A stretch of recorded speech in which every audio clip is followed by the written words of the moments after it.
శుక్లాంబరధరం విష్ణుం శశివర్ణం చతుర్భుజం ప్రసన్నవదనం ధ్యాయేత్ సర్వవిఘ్నోపశాంతయేత్. వ్యాసాయ విష్ణురూపాయ వ్యాసరూపాయ విష్ణవే నమో వై బ్రహ్మనిధయే వాసిష్ఠాయ నమో నమః. విమలపటీ కమలకుటీ పుస్తకరుద్రాక్షసస్తహస్తపుటీ కామాక్షి పక్ష్మలాక్షి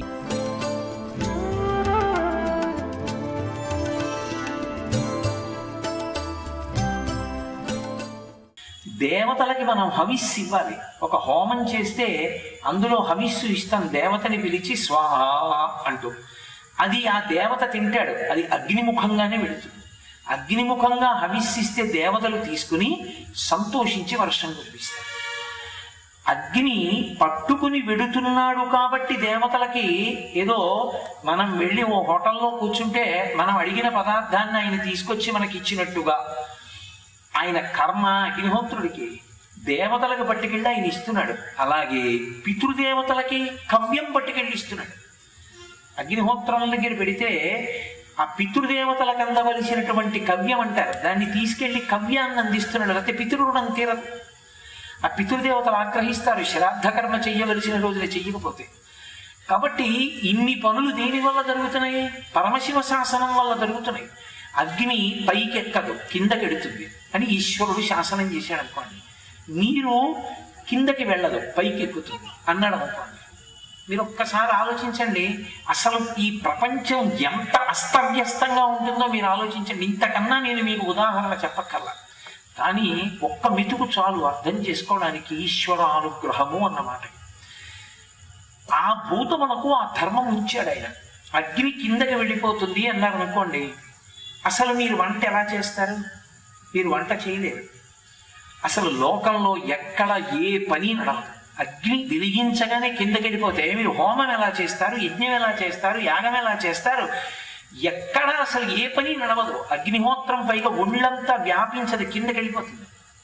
వెళ్ళిపోతే తల అవి చల్లబడిపోతుంటాయి. ఎలా సంభవం? అగ్నిని కిందకి వెళ్లకుండా నువ్వు పైకి ఎక్కువ అని శాసించాడు. నీటిని పైకి ఎక్కవద్దు, కిందకి వెళ్ళని శాసించాడు. నీరు కిందకి వెళుతుంది కాబట్టి వంట అవుతుంది. మీరు నీళ్ళు ఇలా పోస్తే అవి కిందకి వెళ్ళిపోయి గిన్నెలో కూర్చుంటాయి. అదే నీరు పైకి వెళ్ళిపోవడం మొదలుపెట్టింది అనుకోండి, మీరు ఇలా పోస్తే అది అలా పైకి ఎక్కింది అనుకోండి, ఎలా చేస్తారు వంట? కుదరదు. ఏ భూతం బతకది. అసలు నదులు ఇలా ప్రవహించవు. అప్పుడు నదులన్నీ అలా నిలబడతాయి ఊర్ధ్వముఖంగా. అప్పుడు అసలు ఎలా అందుతుంది? వ్యవసాయం ఎలా జరుగుతుంది? ఒక్క 2 శ్లోకాలు చాలు. భగవంతుని పట్ల భక్తితో ఆయన మీకు స్మరణలోకి రావడానికి. ఇంకింతకన్నా ఏం కావాలి? తింటే ఆయన అనుగ్రహం, ఊపిరి తీస్తే ఆయన అనుగ్రహం, నీరు తాగితే ఆయన అనుగ్రహం. ఆయన శాసనం లేకపోతే ఈ భూతములు ఇంకొకలా ప్రవర్తించే అనుకోండి. నీరు ఎలా కదులుతుందో భూమి కూడా కదలడం మొదలుపెట్టింది అనుకోండి, అయిపోయింది.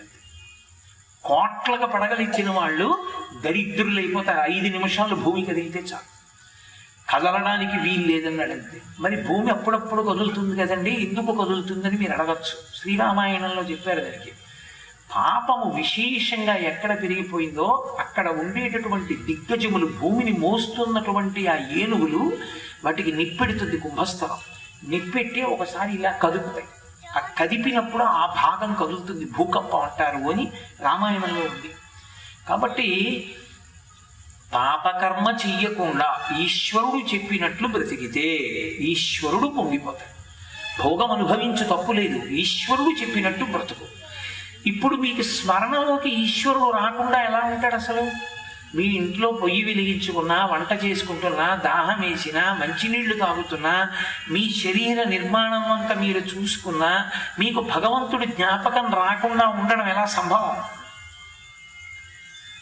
రామాయణంలో ఉత్తరకాండలో వాల్మీకి మహర్షి ఒక మాట అంటారు, వాయువు అశరీర శరీరేషు వాయుశ్చరతి పాలయం అంటారు. శివమహాపురాణంలో ఉన్నటువంటి విశేషాన్ని ఒక శ్లోకంలో చెప్పారు మహర్షి. వాయువుకి శరీరం ఉండదు, అది అశరీరము, అంటే శరీరము లేనిదై ఉంటుంది. అశరీర శరీరేషు సమస్త శరీరములలోకి అది వెడుతుంది, వెళ్ళి పరిపాలన చేస్తుంది. ఎందుకు పరిపాలన చేస్తుంది? వేదం చెప్పింది నమస్తే వాయు త్వమేవ ప్రత్యక్షం బ్రహ్మాసి త్వమేవ ప్రత్యక్షం బ్రహ్మ వదిష్యామి తన్మామవతు తద్వక్తారమవతు అవతు వక్తారం అని. ఆ వాయువుని పరిపాలన చెయ్యవలసినది అని పరమేశ్వరుడు శాసనం చేశాడు. అది లోపలికి వెళ్ళి మనం అని ఒక్కసారి పీలిస్తే అది వెంటనే లోపలికి వెళ్ళి ప్రయోజనాన్ని చేసినప్పుడు 10 కింద విడిపోతుంది. అందుకే ప్రాణ అపాన వ్యాన ఉదాన సమాన నాగ కూర్మ కృపర ధనంజయ దేవదత్తములు అనేటటువంటి 10 వాయువులుగా విడిపోతుంది. ఆ 10 వాయువులుగా విడిపోయినప్పుడు ప్రాణము అది వీడు ఉన్నాడు భవతి అంటారు సంస్కృతంలో. ఉన్నాడు అని గుర్తు ఏమిటంటే ఊపిరి లోపలికి వెళ్ళి పైకి వస్తూ ఉండాలి. లోపలికి వెళ్ళి పైకి వచ్చేటట్టుగా శరీర వ్యవస్థని నియంత్రించగలిగినటువంటి వాయుస్వరూపములకు లోపల శరీరము శుద్ధి పొంది పరిగెత్తేటట్టుగా చెయ్యగలిగినటువంటి ప్రాణస్వరూపంగా మారుతుంది ఒక వాయువు. అపానము తను తినకూడనటువంటి పదార్థాన్ని తిని సున్నితమైనటువంటి జీర్ణాశయం తట్టుకోలేనటువంటి స్థితి ఏర్పడితే ముందు తక్షణం వ్యవస్థని రక్షించడానికి లోపల ఉన్న రజోగుణ సంబంధమైనటువంటి ఆ పుల్లని వాయువుని పైకి పంపిస్తే ప్రేగులన్నీ కూడా పులిసిన వాయువు చేత పుళ్ళు పడతాయి కనుక అలా కాకుండా కిందకి పంపించేస్తుంది అపానము. అందుకే దుర్గంధ భూయిష్టమై కింద నుంచి వెళ్ళిపోతుంది. వ్యానము వ్యానము అభిమాన దేవత. నేను అన్న అభిమానం ఉండబట్టి ఎవడి శరీరాన్ని వాడంత జాగ్రత్తగా రక్షించుకుంటాడు. నేను మీకు ఇంకొక మాట చెప్తాను, మీరు గమనించండి. ఎంతటి వాడికి కూడా ఎంత మీరు లోకంలో అయ్యో ఆయన ఎలా ఉంటున్నాడండి అని మీకు అనిపించేవాడికి కూడా వాడి శరీరం మీద అభిమానం ఉంటుంది. కుష్ఠరోగం వచ్చి 10 వేళ్ళు ఊడిపోయి బొడిపెలు వచ్చేసి అందులోంచి చీవు కారుతుంటే ఈగలు వాలి ముఖమంతా పుళ్ళు పుట్టిన వ్యక్తి కూడా ఇంకా ఏదో సంపాదించి దాచుకుని తిని చెయ్యాలని కోరికతో ఉంటాడు. ఆ శరీరం మీద ఇంకా మక్కువ ఉంటుంది. 90 ఏళ్ళు వచ్చి మంచాన పడిపోయిన వాడికి కూడా ఇంకా మక్కువ ఉంటుంది. ఆ మక్కువ ఉంది కాబట్టి శరీరములను రక్షించుకుంటాడు. లేకపోతే తన మీద తనకి అసహ్యమన్న భావన ఒకటి కలిగే అవకాశాన్ని ఈశ్వరుడు కల్పించాడు అనుకోండి, ఆయనకన్నా నేను బాగులేదన్న ఉత్తరక్షణంలో దీన్ని పడగొట్టే ప్రయత్నం చేస్తాడు. అలాంటిది మళ్ళీ ఎప్పటికైనా వస్తుందేమో, ఫోన్లు ఇది వదిలేద్దాం, అందులో అలాంటిది వస్తుందేమో చూద్దాం. అలా కాకుండా మీకు అందంగా ఉండకపోవచ్చు కానీ ఎవడికి వాడు అందంగా ఉంటాడు. అలా అభిమాన దేవత కింద నిలబడేటటువంటి వాయువుకి వ్యానమని పేరు. అది అలా నిలబడకపోతే అసలు శరీరములు నిలబడవండి, చాలా కష్టం. అలా శరీరములు నిలబడవు ఏవి కూడా. మీకు అసహ్యం అయ్యచ్చు కానీ ఆ శరీరం మీద దాని మటుకు దానికి చాలా అందం. ఈ వెంట్రుకలతో గొంగళి పురుగు ఉంటుంది, మనకి అదేం అపకారం చేయదు కానీ దాన్ని చూడగానే మనకి జుగుప్స కలుగుతుంది, ఎలా ఉందో అనిపిస్తుంది. కానీ దానికి నేను నా శరీరం దానికి ఎంతో ఇదిగా ఉంటుంది. మీరు చీపురుకులతో ముట్టుకున్నారనుకోండి అది చుట్టుకుపోతుంది, ఏమైనా చేస్తారేమో మీరు దాన్ని. దాని శరీరాభిమాన దేవత అది వదిలిపెట్టదు. మనుష్యుల ఒక్కరి విషయంలో అభిమాన దేవత వదలదు. అందుకని అంత్యేష్టి వచ్చింది, మిగతా భూతములకు లేదు. ఒక్క మనుష్య శరీరానికే అంత్యేష్టి చేస్తారు. ఎందుకని? ప్రాణం పోయిన తర్వాత కూడా పట్టుకుని ఉంటుంది, నా శరీరం ఇది, నేను ఇంత కష్టపడి దీన్ని కాపాడుకున్నాను, నేనంటే ఇదే అని పట్టుకుని ఉంటుంది. అందుకని కొడుకు అంత్యేష్టి సంస్కారమునందు ఆనంద హోమం చేస్తూ ఒక మంత్రం చెప్తాడు. నాన్నగారు దీని సంధిబంధములు కదిలిపోయాయి, ఇది స్తంభించిపోయింది, ఇందులోకి వాయు ప్రసరణం లేదు, ఇది మీకు ఉపయుక్తం కాదు, మీరు దాన్ని పట్టుకుని కూర్చున్నా మిమ్మల్ని ఇంట్లో ఉంచడం ఇంకా కుదరదు. అందుకని నాన్నగారు మీరు ఈ శరీరాన్ని వదిలిపెట్టేసేయండి, వదిలిపెట్టేసి దీని మీద అభిమానం వదిలి పరమేశ్వరుడిచ్చిన వేరొక శరీరాన్ని పొందండి, మళ్ళీ దాన్ని ఉపయుక్తంగా వాడుకోండి, వదిలిపెట్టేసేయండి అని అడుగుతాడు. కొడుకు చెప్పిన మాటకి లొంగుతాడు. అందుకు కొడుకు అంత్యేష్టి చేయడానికి కారణం అది. కొడుకు కూర్చుని ఆ మంత్రం చెప్పగానే వ్యానం వదిలేస్తుంది. కాబట్టి అభిమాన దేవతా స్వరూపమైనటువంటిది వాయువు వ్యానము. అది లేదనుకోండి ప్రపంచంలో ఏ ఒక్కడూ సంతోషంగా ఉండడం అన్నది సాధ్యం కానే కాదు. నాకు లేకపోవడం ఏంటండి, నాకు ఆరోగ్యం లేకపోవడం ఏంటి, నేను చేయలేకపోవడం ఏంటి, నేను పనికొస్తాను అని ప్రతివాడికి ఒక భావన. వాడు పనికిరాడని మీరు అనుకుంటారేమో, కానీ వాడు మాత్రం పనికొస్తానని అనుకుంటూ ఉంటాడు, దానివల్లే బతుకుతుంటాడు. అది వ్యానము, అది ఈశ్వర సృష్టి, అది ఊపిరిలో విడుతుంది. ప్రాణ అపాన వ్యాన ఉదాన. ప్రతివాడు తనని తన తండ్రి ఎలా కన్నాడో అలా తను ప్రత్యుత్పత్తి చెయ్యాలి. తాను కూడా తన వంటి భూతమును సృష్టించాలి. భూతం అంటే ప్రాణి అని. ప్రాణిని సృష్టించాలి. ప్రాణిని సృష్టించాలంటే బయట నుంచి పదార్థములను తీసుకొచ్చి తయారు చెయ్యడు. తను సంతానాన్ని కనాలనేటటువంటి కోరిక కలిగినప్పుడు అది ఆనంద స్వరూపమై ఉండాలి. అర్ధనారీశ్వర స్వరూపాన్ని పొందాడు పార్వతీ పరమేశ్వరుడు. సృష్టి ఆనందపూర్వకంగా ఉండాలి తప్ప దుఃఖభూయిష్టం కాకూడదు. దుఃఖభూయిష్టం అయిందనుకోండి తేజోవంతమైన సంతానం రాదు. ప్రహృష్టంగా భార్యాభర్తలిద్దరూ పరవశించిన మనసుతో ఒండరులు కలుస్తారు. కలిసినప్పుడు లోపలికి వెళ్ళినటువంటి వాయువు శరీరములో ఉండేటటువంటి కొన్ని ప్రత్యుత్పత్తికి పనికొచ్చేటటువంటి అవయవముల యందు కొన్ని మార్పులను తీసుకొచ్చి తన శరీరములోనే విడుదలైనటువంటి తేజస్సుని భార్య శరీరంలోకి ప్రవేశపెడుతుంది. భార్యలో విడుదలైన శోణితము ఈ వీర్యముతో కలిసి సంతానముగా పిండముగా వృద్ధి చెందుతుంది. అలా ఒకే అవయవం నుండి వేరొక పదార్థము వెళ్ళడానికి ప్రతిరోజు పనికొచ్చిన సంతానం కనడానికి కావలసినటువంటి వీర్యము ప్రవహించడానికి కూడా ఆ మార్గమే పనికొచ్చేటట్టుగా మార్పు చెందేటట్టు చెయ్యగలిగినటువంటి వాయువునకు ఉదాన వాయువు అని పేరు. దాని వలన ప్రత్యుత్పత్తి ఉంటుంది. కాబట్టి ప్రాణ అపాన వ్యాన ఉదాన సమాన. వేరొక వాయువు సమాన వాయువు అన్న పేరుతో పీల్చగానే అది శివశాసనం.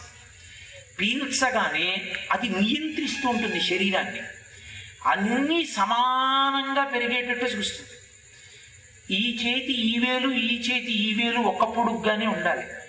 10 గోళ్ళు సమానంగా పెరగాలి. తల వెంట్రుకలన్నీ సమానంగా పెరగాలి. కొన్ని పెరుగుతూ ఉండాలి, కొన్ని పెరగకుండా ఆగిపోవాలి. అది నియంత్రిస్తుంది. మీకు నేను ఒక ఉదాహరణ చెప్పాలంటే, తల మీద వెంట్రుకలు పెరుగుతూనే ఉంటాయి. కను రెప్ప మీద ఉన్నటువంటి వెంట్రుకలు ఒక స్థాయిని మించి పెరగవు. పెరిగిపోయాయి అనుకోండి, అవి కూడా ఇలా జడలు కింద వచ్చాయి అనుకోండి, రెప్ప పైకి ఎత్తలేరు మీరు. అందుకని ఎంత ఇలా కనురెప్ప వేసినప్పుడు ఆ వెంట్రుక ఇలా వంగి ఉండాలి, కానీ కనురెప్ప మీద ఉన్న వెంట్రుక మాత్రం కెరటంలా ఇలా ఉండాలి. ఎందుకు అలా ఉండాలి అంటే రామాయణం బాలకాండలో చెప్తారు. అది ఇలా ఉంటే, ఇప్పుడు చూడండి ఫిన్స్ కట్టారంటారు, దడి లోపలికి ఎవరు రాకుండా.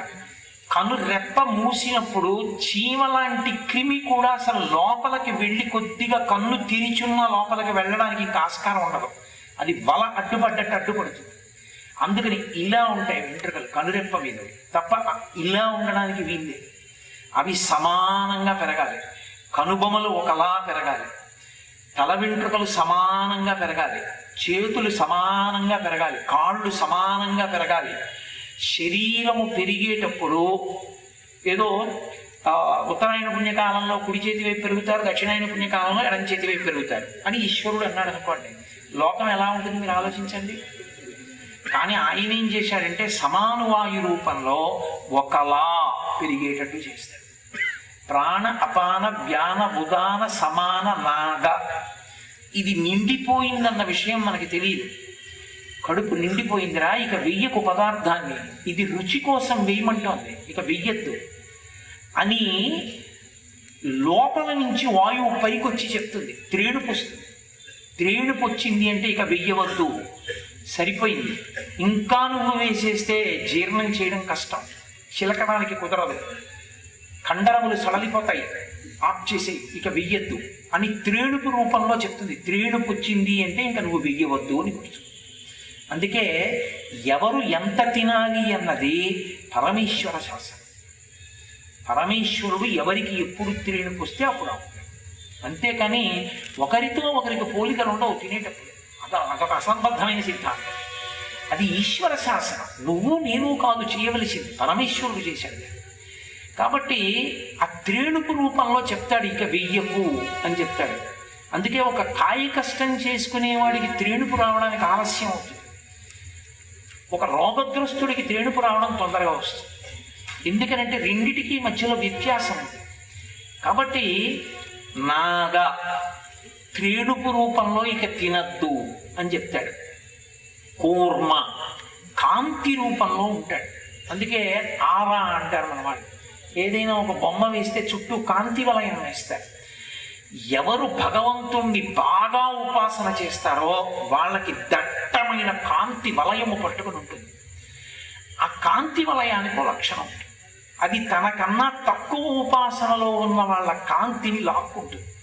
పెద్దల కాళ్ళు ముట్టుకుని నమస్కారం చేయకండి అంటారు. ఎందుకో తెలుసా? మీరు ఆ రోజు చేసిన పూజా ఫలాన్ని వాళ్ళు లాగేస్తారు. వాళ్ళకి ఆ శక్తి ఉంటుంది. ఎందుకనంటే వాళ్ళ శక్తి స్థాయి హెచ్చు. నువ్వు వెళ్ళి వాళ్ళ కాళ్ళు ముట్టుకుంటే నీ శక్తి లాక్కుంటుంది, అందులో వెళ్ళిపోతుంది. అందుకనే పెద్దలు వెళుతున్నప్పుడు కాళ్ళు ముట్టుకోరు, భూమిని ఒక్కదాన్నే ముట్టుకుని నమస్కారం చేస్తారు. ఎందుకంటే పాదరేణువుల యందు తీర్థసారం ఉంటుంది. కాబట్టి వాళ్ళు నడిచిన పాదరేణువు ముట్టుకోవచ్చు, పాదములు ముట్టుకోకూడదు ఎప్పుడు. కాబట్టి అలా మనిషికి కాంతి రూపంలో నిలబడి ఉండేటటువంటి ఆ దట్టమైన వలయానికి కూర్మ వాయువు అని పేరు. ఆ కూర్మ వాయువు కాంతి రూపంలో పెరుగుతూ ఉంటుంది ఉపాసనని బట్టి. కూర్మము, కృకరము, ఇందులో పదార్థం అయిపోయిందిరా, ఊళ్ళో పనులన్నీ చూస్తున్నావు, ఇందులో పదార్థం లేదు, ఖాళీ అయిపోయింది, ఇందులో వెయ్యి, లేకపోతే నీకు ఓపిక ఎక్కడి నుంచి వస్తుంది, ఇందులోకి పదార్థం వెయ్యమని చెప్పడానికి ఇందులో మంట పుడుతుంది, ఆకలేసిందండి అంటాడు. ఆ మంటకి కృకరవాయువు అని పేరు. ధనంజయము అని 9వ వాయువు. ధనంజయము మనం ది ప్రాసెస్ ఆఫ్ డీకంపోజిషన్ అంటాం. మనుష్యునికైతే అంత్యేష్టి. ఓ కుక్క చచ్చిపోయింది అనుకోండి, తీసుకెళ్లి పడేస్తాం. దానిలోనే ఉన్న వాయువు దాని శరీరం ఉబ్బిపోయేటట్టు చేసి పగలగొట్టేస్తాం. పగలకొట్టి అందులో ఉన్న పంచభూతాల్ని పంచభూతాల్లోకి కలిపేస్తాం. అలా చేసే వాయువునకు ధనంజయ వాయువు అని పేరు. ధనంజయ వాయువు లేదనుకోండి, చచ్చిపోయిన ప్రాణులన్నీ అలాగే పడుంటాయి. మళ్ళీ పంచభూతాల్లో కలుపుతుంది, పిండాండాన్ని బ్రహ్మాండంలోకి కలుపుతూ ఉంటుంది ఆ వాయువు. దాన్ని ధనంజయ వాయువు అంటారు. దేవదత్తము అని 10వ వాయువు. అది ఇంద్రియములు మనస్సు బడలిపోయాయి. నువ్వు కొంతసేపు వాటికి విశ్రాంతి ఇవ్వవలసి ఉంది, నువ్వు నిద్రపోవలసి ఉందని గుర్తుగా అనేక పర్యాయములు ఆవలింత వస్తుంది. అన్ని పర్యాయములు ఆవలింత వచ్చింది అంటే మీరు విశ్రాంతి ఇచ్చేయాలి. ఈశ్వర శాసనం. ఇంకా నువ్వు ఏ పని వద్దు, ముందు విశ్రాంతిని. ఇంద్రియములు మనస్సు బడలిపోయాయని గుర్తు. అప్పుడు మీరు పడుకోవాలి. పడుకుని మళ్ళీ లేస్తే మళ్ళీ శరీరం ఉత్సాహాన్ని పొందుతుంది.